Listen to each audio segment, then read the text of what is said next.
Bonsoir à tous. Semaine nationale de la femme tchadienne. Une foire a été lancée ce matin par les autorités. Objectif, mettre en lumière les activités féminines exposées à la Maison de la Femme dans le cadre de la Journée mondiale des droits des femmes célébrée chaque 8 mars. Autre chose, pénurie de gaz butane à Abéché. Dans le Ouadaï, le gaz butane se fait rare et s'en procurer relève d'un parcours de combattants. Des ménagères forment d'interminables files d'attente dans l'espoir d'échanger leurs bonbons. Une crise du combustible en plein mois de Ramadan. Les développements de ces titres et d'autres informations sont à découvrir dans un instant.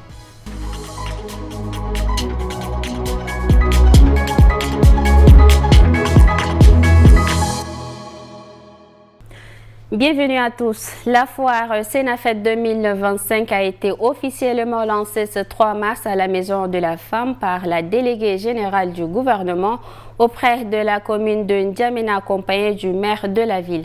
Cet événement vise à valoriser les articles locaux produits par des femmes tchadiennes. Les détails avec Yakigem Karine et Ralombaye Bonaventure. Ciseaux en main, la déléguée générale du gouvernement coupe le ruban, marquant ainsi le coup d'envoi de la foire Sénafed. Dès cet instant, les autorités entament une visite guidée des stands. Sur les différentes tables, on découvre une grande diversité de produits, chaussures, crèmes, objets artisanaux et décoratifs, tous fabriqués par des femmes tchadiennes. Un savoir-faire que le maire de N'Djamena salue et encourage, appelant à la promotion de ces talents locaux. Nous avons certainement du talent, nous avons certainement des produits locaux à valoriser et dans le cadre de l'économie circulaire, ce sont des choses qu'il faut prendre en compte. Donc bravo à toutes les femmes qui ont fait ce travail-là, bravo à celles qui sont là.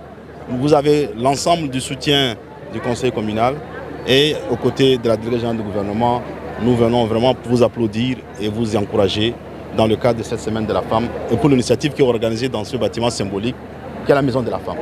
Inaugurant la foire pour la ville de N'Djamena, la déléguée générale du gouvernement invite les hommes à venir découvrir et soutenir les talents de femmes tchadiennes. J'invite les hommes à venir. Il ne faut pas qu'ils disent non, c'est la semaine de la femme et ils restent à... Non, non, non, non, non. Les hommes doivent nous encourager, ils doivent nous épauler, ils doivent, pour que nous, à notre tour, on s'épanouisse. Quand nous, on s'épanouit, les hommes s'épanouissent indirectement. Au total, 25 stands sont exposés sous le thème « Valorisons nos produits, consommons local ». Le président de l'Agence nationale de gestion des élections, Amath Bachir, a rencontré cet après-midi le représentant résident du PNUD au Tchad. À cette occasion, le PNUD a félicité l'ANGE pour l'organisation réussie de 5 élections en une seule année. Les échanges ont également été portés sur l'amélioration du processus électoral. On l'écoute au micro de Focalbo Absalon et Boyom Krios. J'étais vraiment fortement impressionné par la dignité et aussi la clairvoyance, on dit ça, c'est vraiment voir comment on peut aller de l'avant, quelles seront les prochaines étapes. J'ai dit que le PNUD serait aux côtés du ANGE et du gouvernement dans la prochaine processus des élections qui aura lieu le 29, qu'on pense que c'est 4 ans, mais c'est vraiment demain. Alors, il faut nous préparer maintenant pour être prêts pour l'avenir. Dans le Ouadaï à Abéché, se procurer d'une bonbonne de gaz butane relève du parcours de combattants. Les files d'attente s'allongent, les prix flambent et la population s'impatiente. En plein mois de Ramadan, cette pénurie complique le quotidien des ménages sans explication officielle des autorités. Reportage. L'attente peut durer des heures, voire des jours pour échanger une bonbonne de gaz butane, une denrée devenue encore plus rare ces derniers jours à Abéché. Le prix d'une bonbonne de 20 kg est passé de 2 000 à 5 000 francs CFA dans certains points d'échange aux grandes dames des ménagères. En colère, les Abéchois interpellent les autorités pour qu'elles trouvent une solution à cette crise. Le gaz est devenu très cher en cette période de Ramadan. Nous demandons aux autorités de revoir les prix et d'en assurer une production en quantité suffisante. La population souffre car tout est devenu trop coûteux. Nous voulons que le prix d'une bonbonne de gaz soit fixé à 2 000 francs CFA et qu'elle soit facilement accessible. Une pénurie inexpliquée, ignorée par les voies autorisées, frappe de plein fouet la ville d'Abéché en ce mois de Ramadan. Rasso Mordim Leila nous fait une compilation des informations de l'actualité en bref. Dans l'actualité en bref, ce lundi, le ministre de la Santé publique, Dr Abdelmadid Abdrahim, a rencontré des représentants des fondations Gate Aliko Dangote et l'Alliance Gavi. Lors de la rencontre avec le ministre, la délégation a souligné la nécessité de renforcer la collaboration dans le domaine de la santé, en particulier pour les activités vaccinales. La directrice de la vaccination a présenté un plan d'action et le ministre a réaffirmé son engagement à améliorer la couverture vaccinale des enfants tout en surveillant la circulation du virus orphelin, surtout dans le cadre de la crise au Soudan. Dans le cadre de leur mission de protection de l'environnement, les gardes forestiers phoniques, en collaboration avec les forces de défense et de sécurité, ont interpellé 5 individus soupçonnés de braconnage dans la province de l'Enedi-Est. Cette opération a conduit à la saisie de plusieurs carcasses de gazelles, dont 2 encore vivantes, ainsi que d'armes de guerre et de véhicules.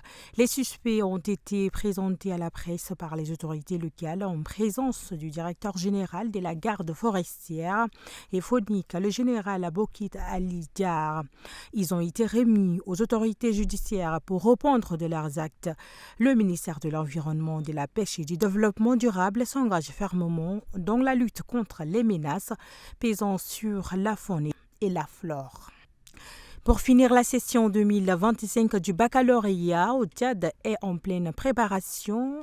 Dirigée par l'ONEX, l'enrôlement biométrique des candidats libres a commencé avec une forte affluence. Les candidats nationaux et étrangers peuvent se mettre à leur dossier jusqu'au 7 mars, date à laquelle le filmage des candidats aura lieu. Ce processus est crucial pour garantir la sécurité de l'examen. Les autorités de l'ONEX insistent sur l'importance de respecter le délai et de soumettre des dossiers complets afin d'assurer une participation sereine. L'ONEX s'engage à organiser l'examen dans les meilleures conditions possibles. Revenons à N'Djamena, dans les rues de la capitale. Les déchets s'entassent souvent, perçus comme de simples rebus sans valeur. Mais pour certains, ces objets abandonnés recèlent d'un potentiel insoupçonné. C'est le cas d'Emma Christian, un jeune homme au regard vif et au mot habile qui a transformé les chaussures usées en véritable trésor. Avec d'autres jeunes passionnés, il a fait de la cordonnerie bien plus qu'un métier. Suivons ce reportage. La collecte commence tôt ce matin pour Christian. Sur ce tas d'ordures, les jeunes hommes récupèrent des chaussures usées, abandonnées ça et là.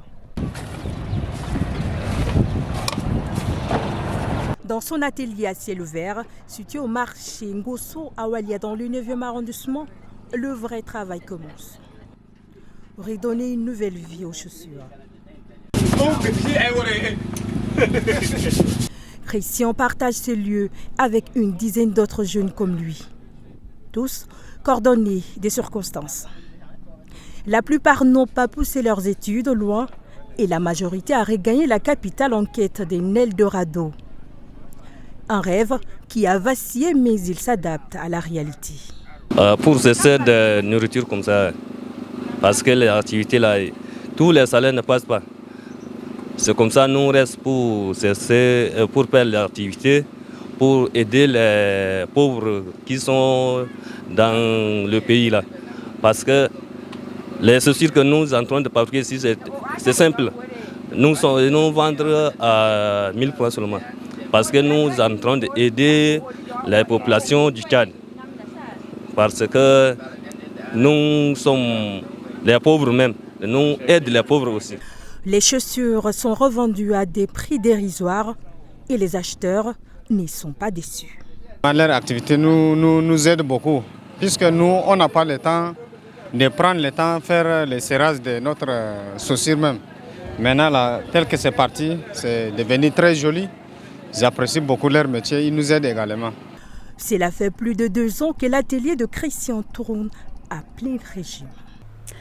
Un élément de Gambi Daniel rendu par Rasso Mordim Leila. À Sarre, à 3 km de la ville, dans le village de Badara, un groupe de femmes jardinières se bat chaque jour pour écouler ses récoltes. Tomates, poivrons, légumes, gombo. Ces produits alimentent une partie des marchés de Sarre, mais le transport relève d'une difficulté. Reportage de Farel Brian Le Dakula. Chaque matin, ces femmes embarquent leurs paniers de légumes sur de vieilles pirogues pour traverser le fleuve. Mais ces embarcations usées et fragiles rendent la traversée périlleuse, parfois même mortelle, témoignent-elles. Pourtant, elles n'ont pas d'autre choix. Leur survie et celle de leur famille en dépendent. On souffre tellement. Une fois arrivé ici même, au lieu de trouver l'autre là, pirogue même là, c'est un cas. Pirogue même, ça coûte cher. Arriver là-bas, on ne paye même pas des tomates. Trouver une place même restée comme ça pour vendre les choses, même il n'y a pas. On nous chasse par-ci, par-là. Tu restes ici, là, on te dit bouge d'ici. Tu viens ici, on te dit bouge. Finalement, on n'a même pas de place. On souffre tellement là même. Une fois à Sarre, un autre défi les attend. Trouver un espace pour vendre leurs produits. Faute d'infrastructures, elles s'installent comme elles peuvent, exposées aux intempéries. Sans abri, sans étal, leurs marchandises se détériorent rapidement, réduisant leurs bénéfices déjà précaires. Nous souhaitons désormais nous organiser en allant au Lotiko afin de trouver un emplacement qui nous soit propre. Si l'on nous refuse l'exercice de notre commerce ici, nous envisagerons de nous regrouper au jardin pour éviter d'éventuels désagréments. Chaque jour, lorsque nous venons exposer nos marchandises, on nous informe qu'aucune place n'est disponible, les agents de la mairie ayant attribué les espaces aux musulmans. Nous sommes alors constamment renvoyés d'un endroit à un autre, alors que c'est nous qui contribuons à leur subsistance. Face à ces conditions difficiles, ces femmes lancent un appel aux autorités locales. Elles réclament la construction de hangars en bordure du fleuve pour sécuriser la vente de leurs produits. Elles demandent également la fabrication de nouvelles pirogues pour traverser le fleuve sans risquer leur vie. C'est ainsi que prend fin cette édition. Bonne suite de programme à tous.